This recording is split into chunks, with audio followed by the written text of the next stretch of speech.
Bonjour, devinez où je suis? Oui, à Lyon, dans le 5e arrondissement, sur les jardins suspendus d'un joyau de la Renaissance qui vient de fêter ses 30 ans. Cour des Loges, hôtel, restaurant et restaurant avec à sa tête un jeune chef étoilé, talentueux, Anthony Bonnet. À tout juste 35 ans, Anthony Bonnet est un chef à l'affût d'émotions qui lui inspire une cuisine à la fois débordante de vie et de sincérité. Là, le navet, on a l'impression d'être dans le champ pratiquement. Avec un petit truc en plus quand même. En sa compagnie, nous marcherons avec humour sur les traces de son enfance. Elle a un petit défaut, celle-ci. Tu sais pourquoi? Je l'ai appuyé au fond. Mais tu sais, ils m'ont dit au fond. Un petit voyage sur cette terre natale à la rencontre de ceux qui fabriquent humblement des produits savoureux et authentiques. Sincérité, vérité et audace, bienvenue dans le monde d'Anthony Bonnet.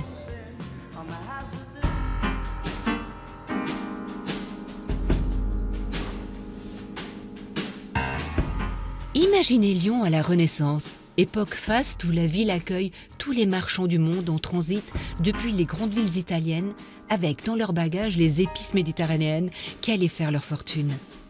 À cette époque, on ne parle pas encore de Cour des Loges, mais tout semble déjà prêt pour accueillir un des plus prestigieux établissements lyonnais.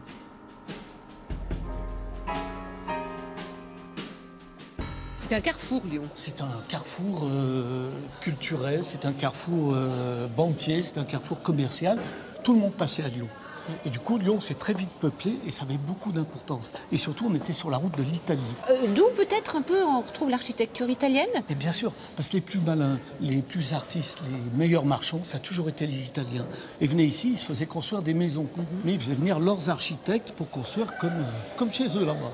Et ça a duré quand même quelques années. Et puis c'est au XVIIe, le commerce marchait déjà un petit peu moins bien, que les jésuites ont racheté ces bâtiments pour doubler l'école des jésuites, qui est maintenant le lycée Ampère.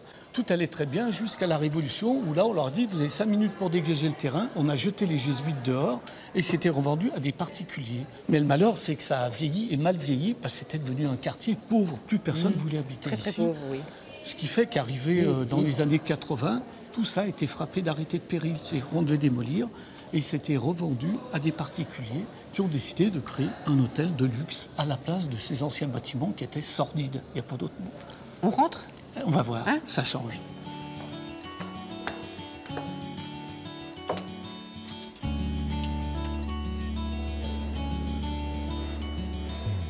En pénétrant dans la grande salle Cour des Loges, on prend immédiatement la mesure du changement. Quelle métamorphose! Ah oui, depuis les années 50, il y a un réel changement. Alors, ce sont des architectes assez géniaux qui ont repris tout l'ensemble en gardant la structure qui est un véritable joyau de la Renaissance et qui ont restauré dans les normes, c'est avec des enduits à la chaux. Et Les couleurs aussi ont été exactement, respectées. les couleurs style Italie, puisque c'était les Italiens qui commandaient. Et alors, autrefois, Jean-Luc, là, il y avait des habitations. C'est de des ce habitations, côté-ci. c'est des galeries, Les galeries. qui permettent, depuis l'escalier unique, de rejoindre tous les appartements qui étaient ici. Les maisons ont été réunies. Alors, il y a plusieurs maisons. Là, on est dans une des maisons centrales, on est au numéro 6. Il y en a d'autres qui ont été raccordées et maintenant, on ne voit plus la différence. C'est l'hôtel d'un bout à l'autre. Oui. Et puis là, devant moi, Alors ça, c'est une loge de concierge, de pipelette, comme on disait à Lyon, mais qui a été rajoutée au XVIIIe siècle. Elle est quand même très belle. Et quand l'hôtel, enfin les bâtiments ont été restaurés, c'est devenu un hôtel, ben, on a profité pour faire de l'ancienne loge de concierge, la loge du Clé d'Or. Aujourd'hui, la loge du Clé d'Or a été complètement rénovée et sert de conciergerie à l'hôtel. Le lieu est unique, étonnant, majestueux. Il mélange le passé et le présent et continue à raconter l'histoire du vieux Lyon. il y a combien de chambres? Alors, Cour des Loges, c'est 4 bâtiments Renaissance qui représentent 60 chambres maintenant. C'est un hôtel 5 étoiles. Alors, quelle est l'âme que vous avez voulu donner à cet hôtel? Alors, la famille Sibué a repris Cour des Loges en 2000 et a repensé la décoration de ce lieu en se rapprochant, en revenant sur des couleurs comme celles qu'on peut découvrir, par exemple, sur nos murs. Des couleurs qui sont des couleurs Renaissance. Une alchimie qui a séduit la famille Sibué, propriétaire des lieux, et qui, depuis près de 15 ans, apporte un soin particulier à préserver cet esprit historique tout en perfectionnant le confort des hôtes. Mélange subtil de matières, meubles d'époque, ambiance raffinée, ils ont réussi à marier l'histoire et la modernité. C'est très beau. Effectivement, une belle maison. Alors, et pour ravir tous les convives, un chef étoilé, Anthony Bonny. Nos esprits se sont rencontrés ici, puisque moi j'arrive de la restauration. J'ai senti qu'il avait envie de faire des choses. Qu'est-ce qui vous a plu chez ce chef ? La particularité, c'est qu'on a des origines communes. Nous sommes tous les deux originaires des Monts du Lyonnais. Donc sa cuisine de produits, sa cuisine de terroir me parle, puisque lorsqu'il me parle de fromage, lorsqu'il me parle de chasse, lorsqu'il me parle de produits de la terre, comme les produits de son propre jardin, par exemple, ça m'évoque moi aussi des souvenirs d'enfance. Et je pense que cette culture commune nous a aidés à faire ce beau parcours ensemble pour la gastronomie de Cours-des-Loges. Service, s'il vous plaît.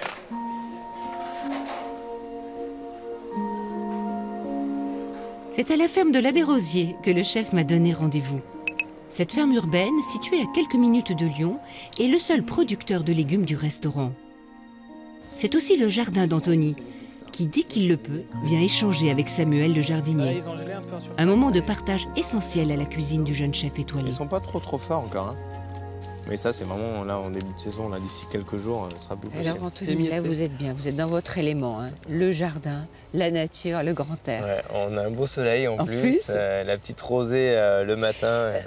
C'est peut-être même du givre, non, qu'il y a eu cette nuit? Ah ouais, givre un peu, on le voit sur les choux-fleurs, ça les a presque un petit peu brûlés sur le dessus. Vous avez établi une véritable complicité avec Samuel pour la sélection des légumes dont vous avez besoin. Ah oui, c'est important parce que moi je peux pas être là tous les matins dans les champs et je lui fais confiance, il sait un petit peu nos attentes. Il nous propose aussi plein de choses, ce qui est intéressant, qui va valoriser un peu ce terroir. Et en fonction de ce qu'il va me proposer, moi je vais créer mes recettes et créer les garnitures qui vont aller avec. Alors Samuel, qu'est-ce que vous conseillez là? On a déjà ramassé ceux qui craignaient de geler, mais celui-là il est encore pas mal là, donc on va pouvoir casser les premières feuilles pour arriver là. Et là on voit qu'il a quand même un petit peu souffert du gel, mais il n'a pas éclaté, donc on va pouvoir s'en servir encore. C'est une démarche très sincère, la vôtre, avec ces légumes, avec les fruits aussi, avec la nature. Ça vient peut-être de votre enfance, de vos origines? C'est ma façon de travailler, que ce soit avec les légumes ou avec tous les autres produits. J'ai besoin que ça soit sincère, qu'il y ait une personne derrière ou un ensemble de personnes, qu'il y ait quelque chose de vrai, quelque chose de valorisant et pour moi et pour les équipes qui sont avant moi, les producteurs, les éleveurs. Et justement, à la ferme de l'Abbé Rosier, on retrouve les légumes dans cette démarche-là. À l'origine, cette ferme a une vocation sociale. C'est ainsi qu'elle accueille un personnel en réinsertion formé au maraîchage, dans la sincérité d'un rapport à la terre. Elle reçoit aussi des élèves du lycée horticole tout proche, des activités en phase avec la personnalité du chef.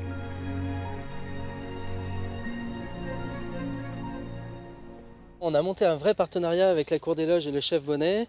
Ça va au-delà de l'action de consommation. Il vient tester des légumes, il écoute nos conseils, il vient régulièrement avec son équipe ici. Nous, on va avec nos salariés dans son restaurant. Donc il y a vraiment un échange qu'on peut faire ensemble et c'est ce qui fait l'intérêt du projet.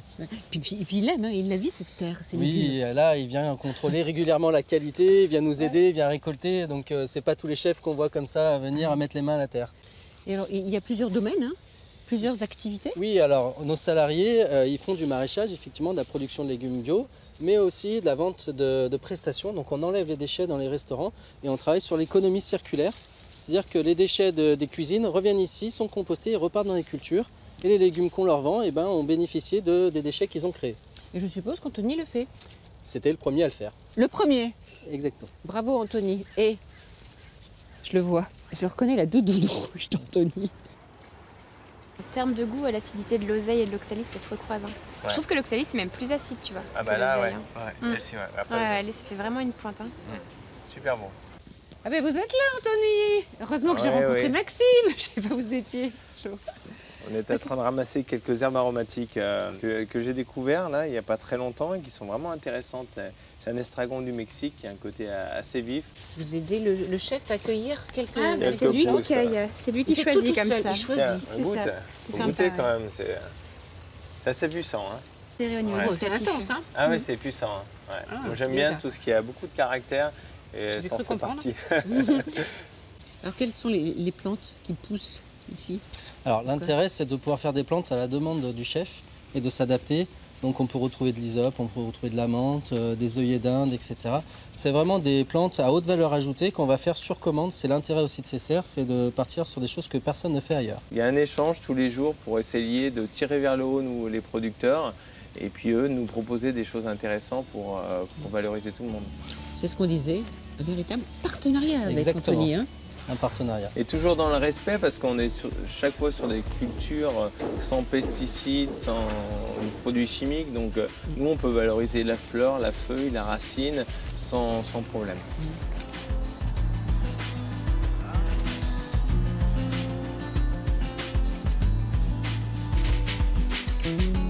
Anthony, vous êtes attaché à cette ferme? Oui, parce qu'il y a un aspect qui est assez social hein, sur des jeunes qui sont réinsérés, qui sont remis dans la vie active. Il y a mes cuisiniers aussi qui découvrent, comme on n'est pas très loin de la cour des loges, qui découvrent... comment poussent les carottes et les choux-fleurs ouais, tout simplement. Et puis qui viennent sentir, voir, qui suivent les saisons. Donc c'est vraiment intéressant.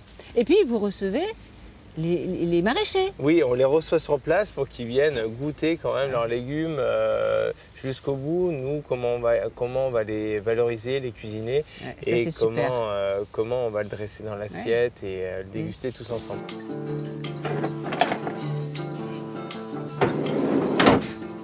Alors aujourd'hui, on va préparer une truite fario et quelques légumes.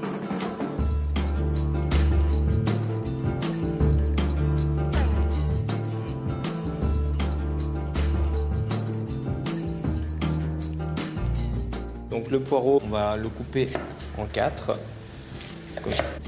Ensuite, on le recoupe en 2. On va faire une papillote. Le plus simple, je trouve, c'est avec de l'aluminium. On va rajouter les pousses de sapin. Si on n'en a pas, on peut utiliser du romarin, du thym. Ça a une odeur un petit peu de pomme et légèrement résineux, assez intéressant.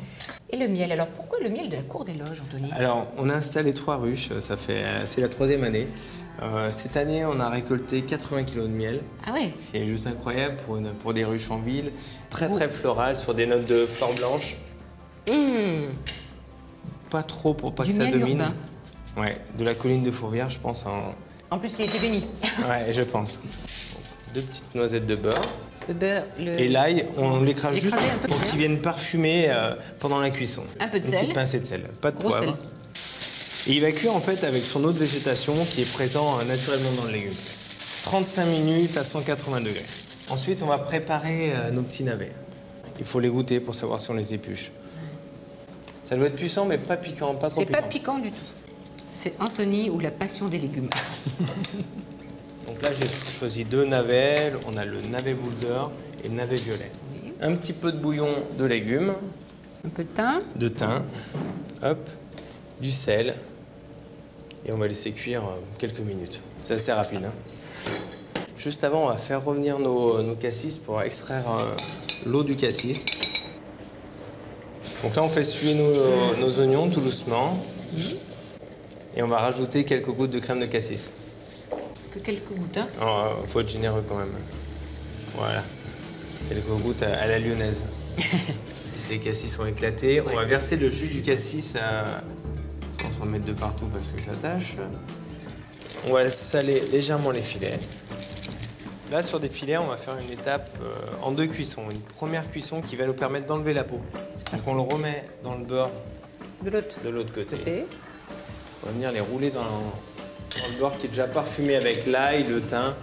On voit qu'il y a une petite caramélisation très légère. Voilà, du poireau dessous, on sent que ça brûle. On sent l'odeur de poireau et de pousses de sapin dedans qui ressort. Ils sont très confits.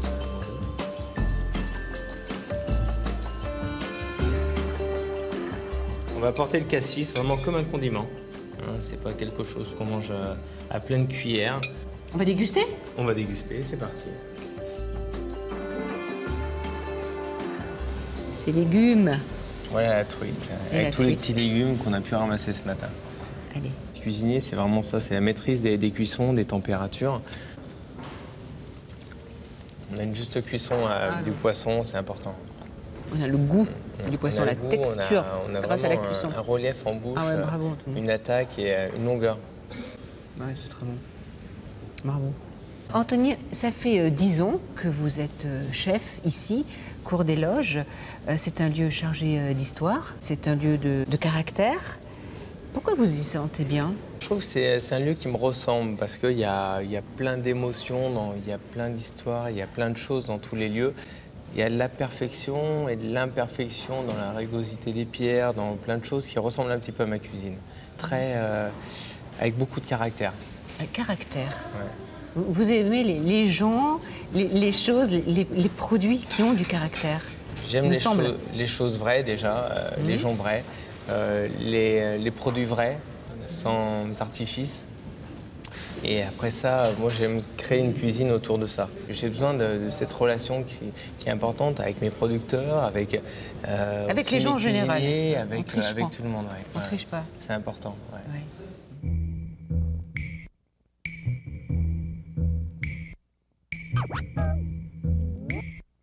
Le chef aime rencontrer ceux qui inspirent sa cuisine autant par leurs produits que par leur personnalité. C'est ainsi qu'il me propose de découvrir le liquoriste qui le fournit depuis toujours.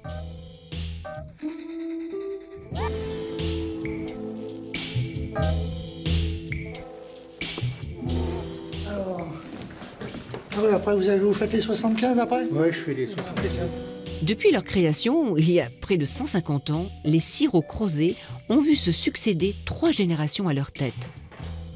Longévité, succès dans le monde entier, mais ici, à Thizy-les-Bourgs, tout est resté dans son jus. Là, il y a les traces de l'histoire. Hein. Il y a une âme. Ouais. Regarde, il est en train de cirer les bouteilles d'arquebuse. Ah oui, à la main. Ouais. Comme ça, de façon artisanale. Monsieur, pourquoi les bouchons de cire sont faits encore à la main? Parce qu'il n'y a pas de machine pour faire autrement. Ah oui, ça n'existe pas. Oui, ça n'existe pas. Et vous pensez qu'avec Anthony, nous saurons faire ça? On va voir.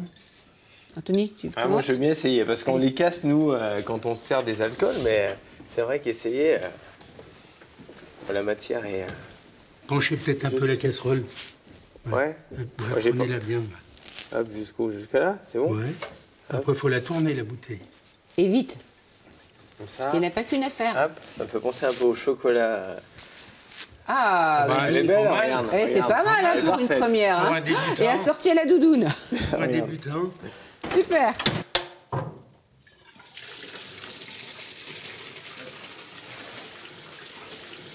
Et voilà le cassis. Ah oui, ça sent là, hein? Ça sent. Il faut le goûter surtout. On peut?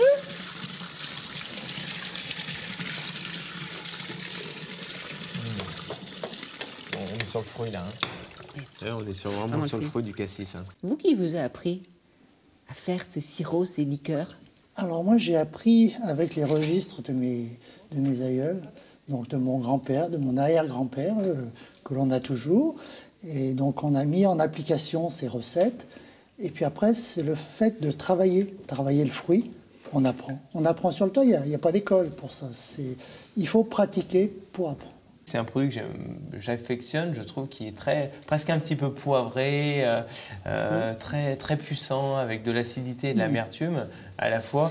Et dans les préparations, c'est quelque chose qui compose et qui fait partie de l'élaboration de mes plats, qui fonctionne très bien. Et ça reste 100% nature, il n'y a pas de l'alcool, des fruits, du sucre. Pur jus, comme cette maison, hein, et comme Jean-Charles. Si vous le dites, je vous crois. Ouais, vous pouvez me croire.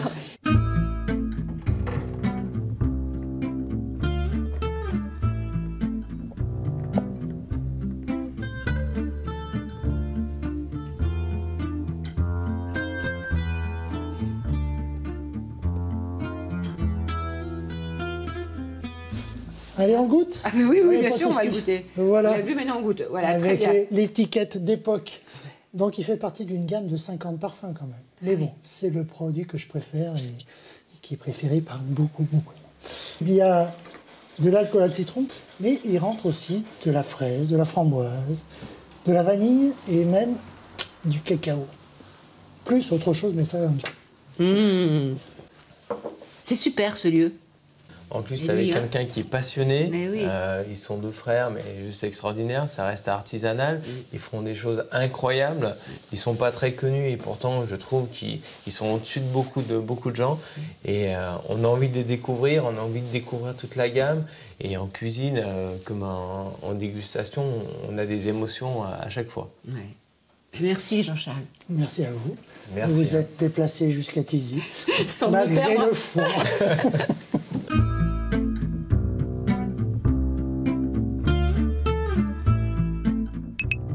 Villechenève, à 1 heure de Lyon, loin de l'agitation de la ville. Encore un lieu précieux pour l'homme, le chef Anthony Bonnet. Rencontre avec son ami fromager Pascal Ducreux. Anthony, t'es sur tes terres là, hein? Ah oui, là on est un petit peu sur mes terres. Moi j'ai grandi juste derrière la colline à quelques kilomètres. Et ce qui est vraiment intéressant dans la ferme de Pascal, on a ce terroir, ce vallon que je connais très bien, mais on a aussi ce parfum de foin qu'on retrouve dans ces fromages. L'herbe fraîche aussi, l'herbe la belle fraîche, saison, oui. Côté floral qu'on retrouve dans ces fromages. Nous allons directement passer à la dégustation alors. Voilà. Pascal. Oui, regarde, il nous a préparé des belles tomes. On a la tome, on a les tomes, la galette. Ça, c'est la tome jaune, c'est celle qui est là. C'est la plus douce. Et celle-là, c'est la plus affinée, une tome qui a 8 mois d'affinage. Ok, et c'est 100% lait de brebis. Brebis au lait cru. Et puis, il fait aussi, Pascal, des yaourts. Oui, il fait des yaourts que je travaille moi sur une recette où je travaille du miel et un petit peu d'agrumes sur un plat avec du fruit et du légume qui s'accorde sur une fraîcheur assez intéressante. On a ce côté foin qui ressort complètement et ce côté floral du yaourt un peu moins affiné mais complètement différent. Votre père, lui, avait des brebis mais à viande. Voilà, c'est ça, qu'ils avaient en deuxième activité. Quand je me suis installé en 2003, on a changé de troupeau et puis installé une machine à traire, fromagerie, et puis voilà.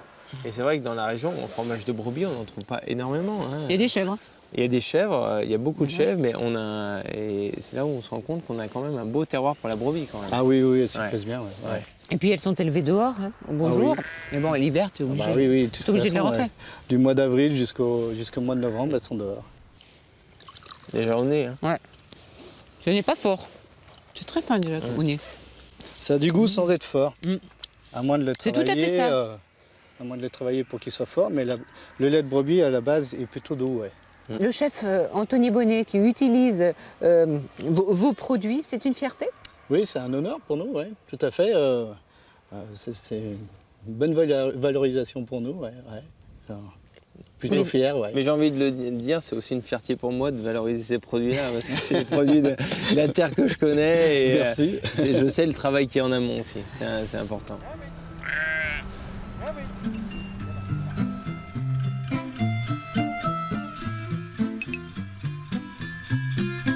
Retour à Lyon pour une dernière rencontre fondatrice dans la vie du chef.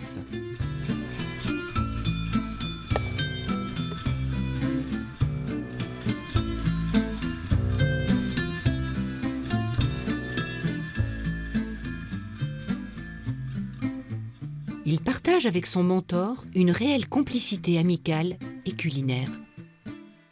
Alors Jean, comment il était le petit quand il avait 15 ans? Faut pas tout dire. Dites ce qu'on peut dire. Il est venu faire un. Il se coupait les doigts dans des stages, comme les stages de 3e, comme tous les enfants. Puis, il a dû penser que c'était là qu'il devait venir faire son apprentissage. Qu'est-ce qu'il avait de plus que les autres, Anthony? Je pense qu'il a la fibre du vrai cuisinier. Parce qu'un cuisinier, c'est pas le tout de savoir faire des choses, mais il faut avoir la fibre. Et puis il y a aussi surtout l'assemblage des saveurs, des parfums, des assaisonnements. Et lui, il avait ça. Puis il était très juste dans sa fabrication. Est-ce que vous avez goûté sa cuisine? Bien sûr, bien sûr. C'est une cuisine qui me ressent, enfin que je pense que je lui ai dû lui transmettre un petit peu le virus, parce que moi je cherchais toujours mes œufs chez les paysans, j'allais chercher tous les produits, je prenais mon vélo pour aller chercher des petites herbes, tout ça. Juste avant le service, on le voyait partir en vélo et puis il revenait une demi-heure après avec plein d'herbes, plein de choses. Et ben voilà, on va terminer comme ça. Merci. Merci. Merci à tous et merci à vous pour votre grande fidélité. À très très vite. Tous mes espoirs s'envolent alors. Non, mais il y a un truc qui m'empêche de passer là. Mais t'es dans la doublure. T'es dans la doublure. Ouais, ça suffit. J'espère que les vertus sont à la hauteur de l'expérience. Les vertus, oui. Concentre-toi. Lolo, t'es dans le cadre. Pascal, t'es dans le cadre. La goutte. Je suis vieux mais pas trop croulant. Ah, mais il entend comme ça. Là, il entend. Ah, comme il est.